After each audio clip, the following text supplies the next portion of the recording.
Kembali di Kompas Siang, Saudara. Pengusaha yang juga merupakan suami dari aktris Sandra Dewi, Harvey Muiz, hari ini menjalani sidang perdana kasus korupsi pengelolaan timah. Sidang dakwaan digelar di Pengadilan Tipikor Jakarta pada pukul 10 pagi waktu Indonesia Barat. Jalannya sidang dikawal ketat personel kepolisian. Sebelumnya, berkas perkara Harvey telah dilimpahkan oleh jaksa ke pengadilan pada 5 Agustus. Sementara berkas perkara terhadap 5 terdakwa lainnya akan menyusul. Dalam dakwaan, Harvey dan tersangka lainnya, yakni Helena Lim, diduga menerima uang 420 miliar rupiah untuk pengurusan izin usaha timah. Dan tak hanya itu, Harvey Muiz juga disebutkan mengakomodasi pertambangan liar di wilayah IUP PT Timah hingga terjadi kerusakan lingkungan. Hal ini dilakukan untuk keuntungan pribadi.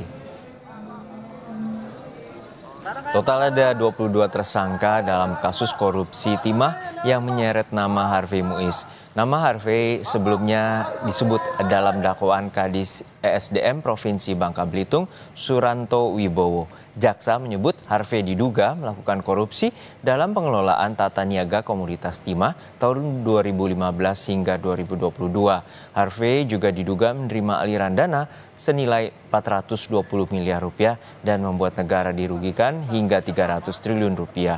Sejumlah aset milik Harvey berupa tanah, bangunan, mobil mewah, dan uang tunai kini telah disita Kejaksaan Agung.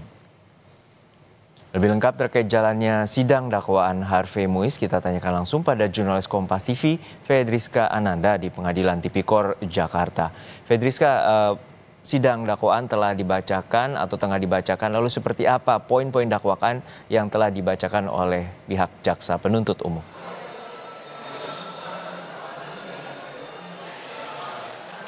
Ya, selamat siang Juno dan juga saudara. Terkait dengan isi dakwaan terkait dengan terdakwa Harvey Muiz terkait dengan dugaan tindak pidana korupsi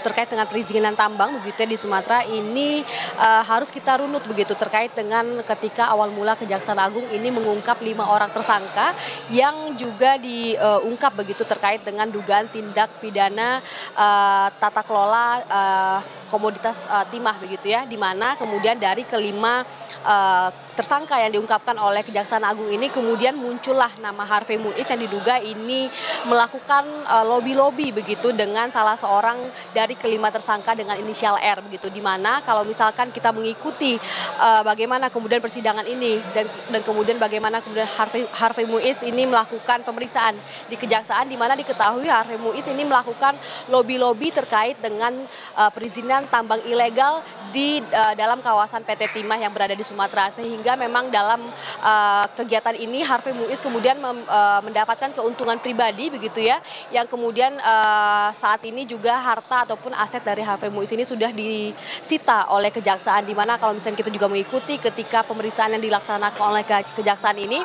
di mana diantaranya adalah 2 mobil mewah milik Harvey Muiz ini juga ditahan oleh Kejaksaan yang diduga ini merupakan aliran dana yang didapatkan oleh Harvey Muiz dari hasil keuntungan pribadi terkait dengan tambang ilegal di Sumatera. Nah, inilah terkait dengan keterlibatan Harvey Muiz, di mana kalau misalkan dari dakwaan yang dibacakan oleh jaksa penuntut umum tadi, di mana Harvey Muiz ini diduga ataupun didakwa begitu dengan pasal 2 ayat 1 dan juga pasal 3 Undang-Undang Tindak Pidana Korupsi, yang mana ini maksimal hukumannya adalah 2 tahun penjara. Dan kemudian saat ini persidangan masih berjalan, dari jaksa penuntut umum masih membacakan dakwaan terhadap Harvey Muiz, di mana kemudian tadi persidangan dimulai pada pukul 10, Harvey Muiz pun juga datang untuk mengikuti sidang juga tepat waktu pada pukul 10, sehingga hingga saat ini kami juga masih menanti bagaimana kemudian hasil dari sidang dakwaan yang dibacakan oleh jaksa penuntut umum. Juno. Baik, terima kasih atas laporan Anda, jurnalis Kompas TV, Fedriska Ananda dari Pengadilan Tipikor Jakarta. Sesaat lagi, Saudara.